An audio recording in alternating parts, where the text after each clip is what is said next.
sombras en el trono de Pedro. Roma no era la gloriosa capital de antaño, sino un laberinto de piedras derruidas y secretos susurrados. El Tíber fluía perezoso, arrastrando olores a humo de hogueras y basura acumulada, como un viejo guardián que había visto demasiadas traiciones.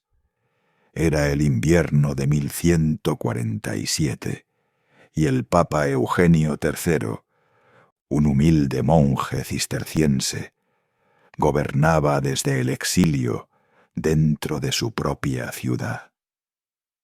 Los senadores romanos, soñando con revivir el antiguo imperio, lo habían expulsado de su sede, obligándolo a refugiarse en el palacio del Laterano.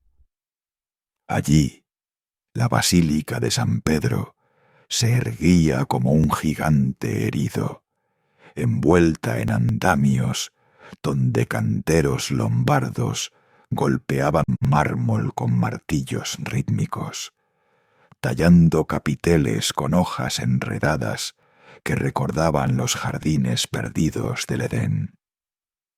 Cabras salvajes pastaban entre las columnas caídas del foro, masticando hierbas entre ruinas imperiales, mientras mercaderes armenios pregonaban reliquias falsas en las plazas.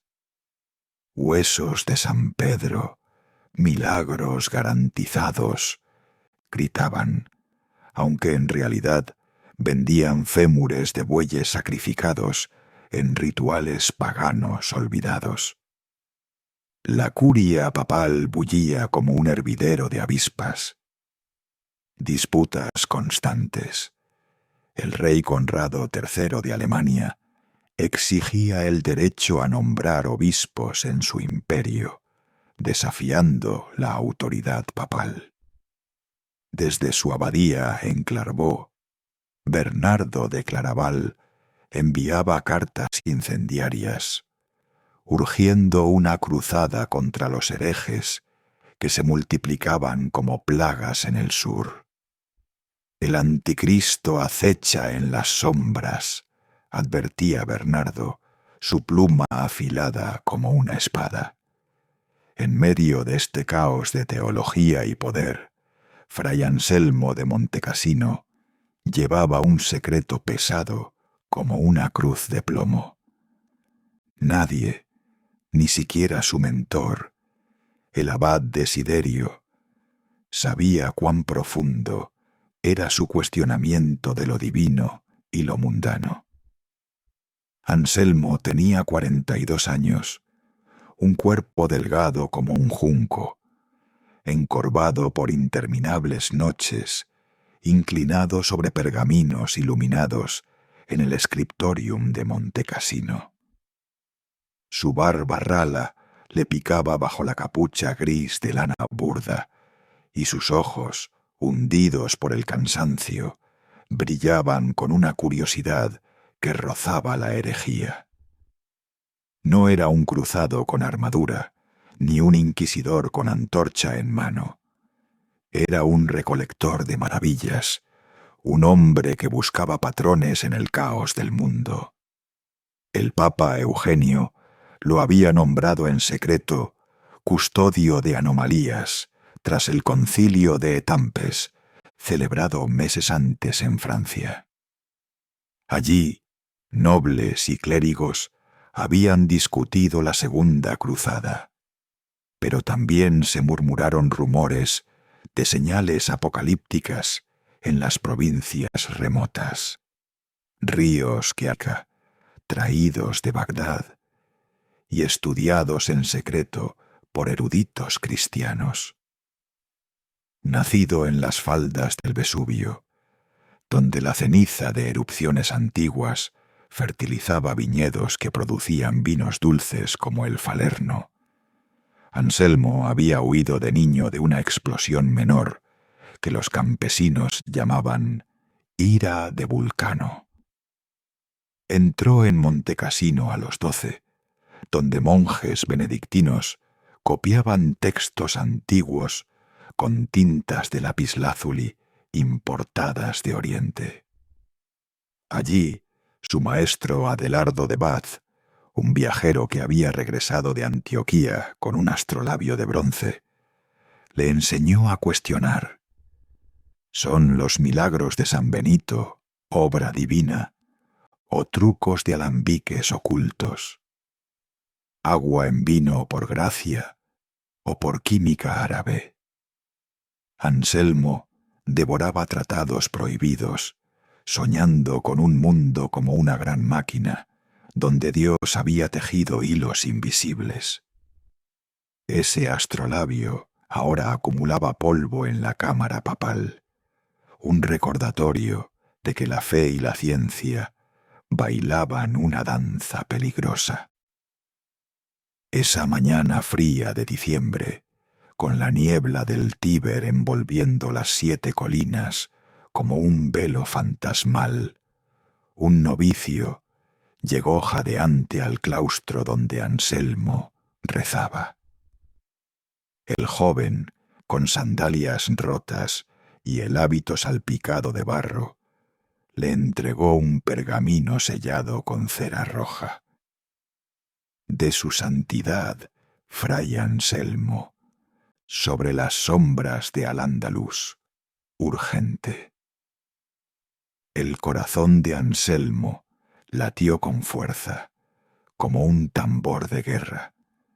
Esos rumores habían cruzado los Pirineos en labios de mercaderes y peregrinos, en las tierras de los moros, en lo que los cristianos llamaban Hispania. Forasteros habían aparecido años atrás, en torno a 1140, durante las campañas de Alfonso I de Aragón. Un arquitecto misterioso, capturado en una racía fronteriza y vendido como esclavo en los mercados de Córdoba, había susurrado diseños de arcos imposibles y puentes que desafiaban ríos furiosos, ofertas que parecían demasiado buenas para no ser estafas, antes de desaparecer en las sombras de los alcázares. No causaban revuelo público, solo algunos comentarios por aquí y por allá en cartas de obispos, métodos efectivos que fortalecían murallas o curaban plagas en silencio, sin alardear, y objetos esparcidos, hallados en caminos polvorientos o ríos del Guadalquivir. ¿Herejía? ¿O presagios del Apocalipsis, como los descritos en el libro de las Revelaciones? Anselmo se apresuró a través de los claustros del Laterano, pasando bajo arcos de travertino saqueados del Coliseo. Mosaicos bizantinos, regalos de emperadores orientales, representaban a Constantino venciendo dragones con la cruz, un recordatorio de que la Iglesia había domado imperios. En la cámara del camerlengo, un cubículo atestado de rollos de vitela y frascos de tinta fermentada, lo esperaba el cardenal Guido de Vico. Era un napolitano de ojos hundidos como pozos oscuros, la tonsura reluciente bajo la luz parpadeante de un brasero de carbón. La cámara olía a cera quemada, a tinta agria y a miedo contenido. El brasero apenas calentaba. El humo subía en espirales grises que se enredaban en las vigas como almas en pena. Anselmo permanecía de pie, las manos hundidas en las mangas del hábito, mientras Guido daba vueltas al saquito de lino como si fuera un hueso de santo maldito.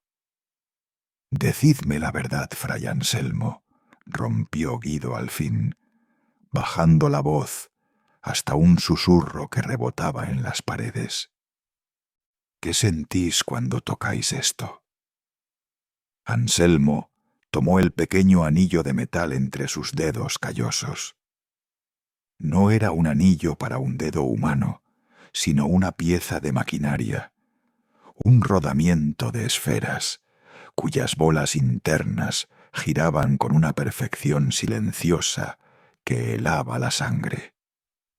Estaba frío, más frío que el hierro en invierno, y su superficie, pulida hasta el extremo, reflejaba la llama del brasero, sin una sola imperfección.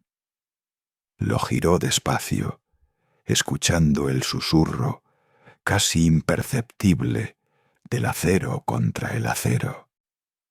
«Siento orden», respondió al cabo, «un orden que no es de este mundo. Mirad, eminencia, las esferas en su interior son perfectamente redondas, más que cualquier perla del Adriático. Y este metal no se oxida, no tiene poros. Es como si alguien hubiera capturado el movimiento eterno en un círculo de hierro. No hay rastro de martillo ni de fragua». Guido se santiguó 2 veces, rápido. «Hablad claro. ¿Es obra de Dios o del diablo?» Anselmo sonrió sin ganas, una mueca que le tiró de la barba rala. «Ni lo uno ni lo otro, quizá. Recordad lo que escribió Hugo de San Víctor. Dios es el artesano supremo y el mundo es su taller. Y si Él permite que algunos hombres, forasteros que parecen poseer artes que no comprendemos, vean un poco más allá del telar». Guido dio un paso atrás, como si el monje acabara de escupir una herejía en latín. «Cuidado con la lengua, Anselmo. Bernardo quema por menos. Decidme, ¿creéis que este objeto cayó del cielo como el maná?» «No cayó del cielo», respondió Anselmo, haciendo girar el rodamiento una vez más. «Apareció, como aquel maestro de obras del que hablan las cartas de Toledo. Un hombre que dibujaba arcos que no necesitaban contrafuertes, que hablaba de una piedra líquida que se torna roca, y fue vendido en Córdoba por hablar demasiado. Desapareció una noche, dejando solo planos que los moros aún copian sin entender. Y esta pieza lleva grabada una marca que desafía nuestra caligrafía. Letras pequeñas, perfectamente alineadas, imposibles de tallar a mano. El cardenal se acercó al mapa extendido sobre la mesa. Con un dedo tembloroso trazó la frontera entre Castilla y al-Ándalus. «Entonces, vuestros autores de tales prodigios andan sueltos por Hispania». «No andan sueltos», corrigió Anselmo con calma. «Se esconden, sobreviven, igual que nosotros sobrevivimos a la peste, a los normandos y a las malas cosechas. Pero dejan migajas.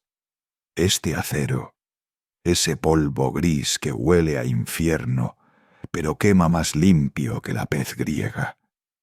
Un fragmento de cristal que un mercader judío juró que permitía ver las lunas de Júpiter». Guido se dejó caer en un escabel, el rostro ceniciento. «Si Bernardo se entera de que envío a un monje a buscar brujería en vez de quemarla». «No buscamos brujería», lo interrumpió Anselmo, y por primera vez su voz sonó dura, casi militar. «Buscamos comprensión. Si estos objetos son demoníacos, los destruiremos con agua bendita y fuego. Si son dones, los guardaremos hasta que la Iglesia esté preparada para usarlos. Recordad Constantinopla». Los griegos guardaron el fuego líquido durante siglos antes de enseñarlo a los francos. Tal vez Dios nos esté dando un fuego nuevo. El cardenal lo miró largo rato. Luego, con un suspiro que parecía arrancado del alma, tomó la pluma de ganso y firmó la bula. Partid hacia Toledo, fray Anselmo. Buscad al hermano Mateo, cuya lengua conoce el árabe, y que una escolta discreta os acompañe en el tránsito.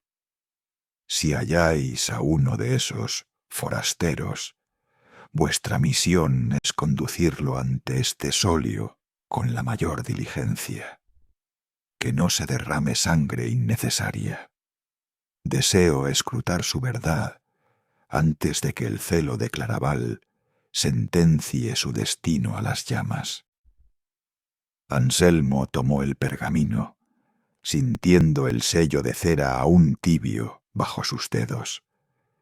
Inclinó la cabeza en un gesto de sobria obediencia y salió de la estancia, dejando al cardenal a solas con sus temores y aquella daga de metal imposible.